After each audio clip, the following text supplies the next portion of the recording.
Hamparan padang rumput yang luas terbentang sejauh mata memandang, dihiasi oleh warna hijau subur yang memancarkan kehidupan. Di tengah-tengahnya, berdiri sebuah alun-alun batu raksasa yang megah, ditopang oleh pilar-pilar besar yang menjulang tinggi. Dari kejauhan, struktur ini tampak seperti raksasa yang berdiri kokoh antara langit dan bumi, memberikan kesan yang luar biasa. Di atas alun-alun tersebut, cahaya-cahaya perak berkedip, dan dari sana, sosok-sosok manusia muncul, mendarat dengan anggun di permukaan batu. Keramaian mulai memenuhi tempat itu, dengan suara-suara yang bergema hingga ke langit. Tiba-tiba, ruang di udara kembali bergetar, dan beberapa sosok muncul, mendarat dengan mantap di atas alun-alun. Mereka memandang sekeliling dengan ekspresi terkejut. Ini seharusnya alun-alun Batugu yang disebutkan di peta. Sepertinya kita tidak salah arah, ujar Xiao Yi sambil tersenyum kepada Xiao Yan. Xiao Yan mengangguk, matanya menyapu alun-alun yang luas. Ia merasakan aura kuat dari para individu di sekitarnya, beberapa di antaranya bahkan membuatnya waspada. Memang pantas menjadi klan Gu. Mereka yang diundang ke sini adalah para ahli sejati.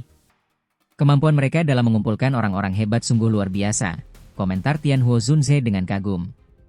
Xiao yang tersenyum dan memandang ke arah timur, di mana bayangan sebuah kota besar mulai terlihat di kejauhan. Itulah tujuan kita, kota suci Gu. Ayo kita lanjutkan perjalanan. Tanpa ragu, kelompok mereka melesat ke langit, menuju kota yang menjadi pusat perhatian mereka. Sepanjang perjalanan, mereka menyadari bahwa banyak individu lain yang menuju ke arah yang sama. Dari kecepatan terbang mereka, jelas bahwa mereka semua adalah praktisi yang kuat. Namun, Xiao yang tidak mengenali satupun dari mereka, yang membuatnya semakin menyadari betapa luasnya dunia ini dan betapa banyaknya ahli yang belum dikenal. Dalam waktu singkat, mereka tiba di depan kota yang megah.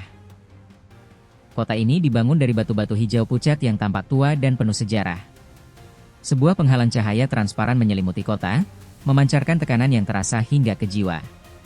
Kota suci Gu ini telah berdiri sejak zaman dahulu. Konon, dibangun oleh Doudi elit dari klan Gu. Penghalang ini mengandung sebagian kekuatan Doudi, membuat kota ini tak tertembus, jelas Tian Huo Zunze. Xiao Yan mengangguk, memahami mengapa tekanan yang dirasakannya semakin kuat saat mendekati kota. Sebagai bentuk penghormatan kepada Doudi, terbang dilarang dalam radius 10.000 kaki dari kota ini. Kita harus berjalan kaki, tambah Tian Huo Zunze sebelum mendarat di tanah, diikuti oleh kelompok Xiao Yan yang lain.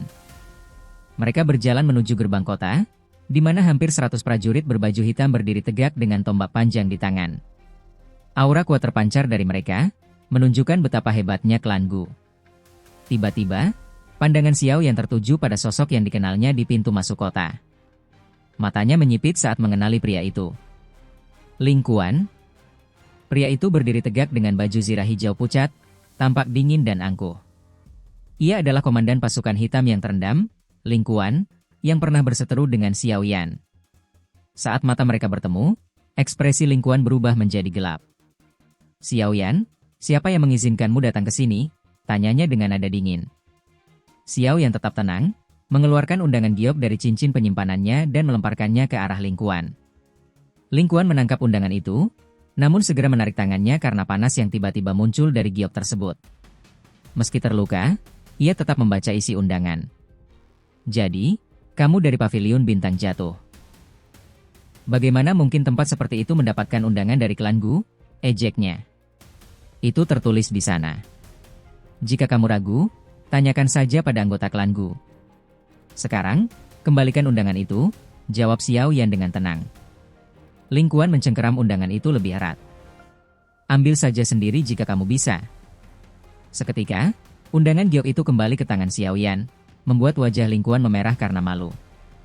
Marah, Ling Quan menyerang Xiao Yan, namun sebelum serangannya mengenai sasaran, Xiao Yan sudah lebih dulu menendangnya, membuatnya terpental dan menabrak tembok kota.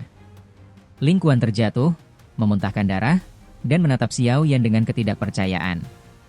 Dulu, mereka setara dalam kekuatan, namun kini, Xiao Yan jauh melampauinya. Para prajurit di sekitar mereka terkejut melihat Xiao Yan mengalahkan seorang Douzun bintang 1 dengan mudah. Maafkan aku jika pukulanku terlalu keras. Tapi lain kali, pikirkan dulu sebelum bertindak, ujar Xiao Yan sambil menyimpan kembali undangan gioknya. Ling Quan, yang dipenuhi amarah, berteriak, pasukan hitam yang terendam, tangkap dia. 100 prajurit berbaju hitam langsung mengarahkan tombak mereka ke Xiaoyan, membuat suasana menjadi tegang. Xiao Yi dan rekan-rekannya berdiri waspada di samping Xiaoyan, menyaksikan pasukan tentara hitam terendam mengacungkan tombak panjang mereka ke arahnya. Dengan sigap, mereka bergerak mendekat, energi doki mereka yang kuat mulai bergetar di udara. Ketegangan menyelimuti gerbang kota suci Gu saat kedua belah pihak saling berhadapan. Beberapa pengamat memperhatikan kelompok Xiaoyan dengan rasa ingin tahu, terkejut melihat keberanian mereka menghadapi anggota klan Gu di wilayah mereka sendiri. Ling Quan, sebagai komandan tentara hitam terendam, apakah kau berniat menyalahgunakan kekuasaanmu untuk urusan pribadi? Undangan giok ini dikeluarkan oleh klan Gu. Dengan memilikinya, kami adalah tamu resmi. Apakah kau memiliki wewenang untuk menangkapku? Xiaoyan berbicara dengan tenang namun tegas. Ling Quan terdiam, hendak membalas saat suara keras terdengar dari balik tembok kota. Seseorang melompat turun dengan kecepatan tinggi, mendarat di depan gerbang dengan kekuatan yang menggetarkan tanah. Ling Quan, apa yang sedang kau lakukan? Melihat sosok tersebut, Ling Quan menyeka darah dari sudut mulutnya dan menjawab, tidak ada apa-apa. Tidak ada apa-apa? Pria itu mengerutkan kening, matanya beralih ke arah Xiaoyan dan kelompoknya. Xiaoyan mengenali pria ini sebagai komandan kelima tentara hitam terendam, dengan aura yang jauh lebih kuat dibandingkan Ling Quan. Salam untuk komandan kelima. Para prajurit di sekitar memberi hormat, sementara salah satu dari mereka dengan cepat menjelaskan situasinya. Kau adalah Xiaoyan? Pria berbaju zirah hijau muda itu menatap Xiaoyan dengan ekspresi yang sulit diartikan. Xiaoyan dari pavilion bintang jatuh, jawab Xiaoyan dengan tenang, menangkupkan tangan sebagai salam. Benar, dia adalah Xiaoyan yang disebutkan oleh nona muda. Ling Quan menyela dengan nada dingin, matanya penuh iri dan enggan. Komandan kelima terdiam sejenak sebelum menegur Ling Quan. Apakah kau tidak berpikir? Dia memiliki undangan giok, artinya dia adalah tamu yang diundang oleh klan Gu. Tindakanmu ini bisa membuat klan kita dicemooh karena tidak tahu etika. Ling Quan hanya bisa mundur dengan wajah pucat, tidak mampu membantah. Tuan Xiaoyan, silakan masuk. Mohon tunggu di kota suci Gu selama beberapa hari. Akan ada seseorang yang membimbing kalian ke alam Gu saat waktunya tiba, kata komandan kelima dengan hormat. Xiaoyan mengangguk, menyadari bahwa meskipun komandan kelima menunjukkan sedikit permusuhan, sikapnya tetap netral. Namun, ia bertanya-tanya dari mana asal permusuhan itu, mengingat ini adalah pertemuan pertama mereka. Mungkinkah karena Sun Er? Xiaoyan berpikir dalam hati, menyadari bahwa kecantikan Sun Er mungkin telah menarik perhatian banyak pria di klan Gu, menjadikannya saingan dalam cinta. Saat mereka memasuki kota, komandan kelima berkata, jika tidak keberatan, aku ingin menguji kemampuanmu suatu saat nanti, untuk melihat apakah kau benar-benar pantas untuk nona muda. Xiaoyan hanya mengangguk pelan, menyadari bahwa tantangan semacam ini akan terus berdatangan. Ling Quan menatap punggung Xiaoyan yang menjauh dengan mata penuh kebencian, bergumam, Xiaoyan, kau akan menyesal telah datang ke klan Gu. Dengan kekuatanmu yang sekarang, kau tidak layak bersaing dengan generasi muda klan kami. Setelah melewati gerbang kota, kelompok Xiaoyan memasuki kota suci Gu yang dipenuhi aura kuno. Meskipun tidak seramai kota lain, setiap individu yang mereka temui memiliki kekuatan yang luar biasa. Kita harus menuju area peristirahatan yang telah disiapkan.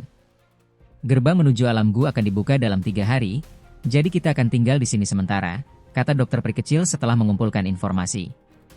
Xiaoyan mengangguk, matanya mengamati sekeliling dengan waspada, menyadari bahwa kota ini dipenuhi individu kuat dari berbagai penjuru. Mereka berjalan menuju pusat kota, menemukan sebuah rumah besar dengan arsitektur megah. Dengan menunjukkan undangan giok, mereka diizinkan masuk dan dipandu oleh seorang pelayan wanita ke kamar-kamar mereka untuk beristirahat. Di puncak gunung yang diselimuti kabut tebal, seorang wanita berpakaian hijau pucat duduk dengan tenang. Sosok tua muncul dan memberitahu, nona muda, Tuan Muda Xiaoyan telah tiba di kota suci Gu. Mendengar ini, wanita itu, Sun Er, membuka matanya dan tersenyum.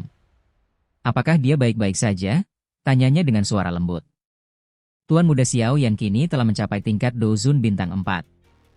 Bahkan Ling Quan, yang berada di tingkat Dozun bintang 1, tidak mampu menandinginya, jawab sosok tua itu dengan kagum. Sun Er tersenyum, merasa bangga dengan pencapaian Xiaoyan. Namun, nona muda, pernyataan Anda sebelumnya di klan mungkin akan menimbulkan masalah bagi Tuan Muda Xiaoyan, kata sosok tua itu ragu-ragu. Saya percaya padanya, jawab Sun Er dengan yakin. Perasaannya terhadap Xiao yang telah tumbuh dan matang seiring waktu, dan dia yakin bahwa tidak ada yang bisa mengubahnya. Sosok tua itu hanya bisa menghela napas, mengingat bagaimana pernyataan Sun Er sebelumnya telah mengejutkan para tetua klan Gu. Namun, dia juga menyadari bahwa cinta Sun Er kepada Xiao Yan adalah sesuatu yang tidak bisa digoyahkan.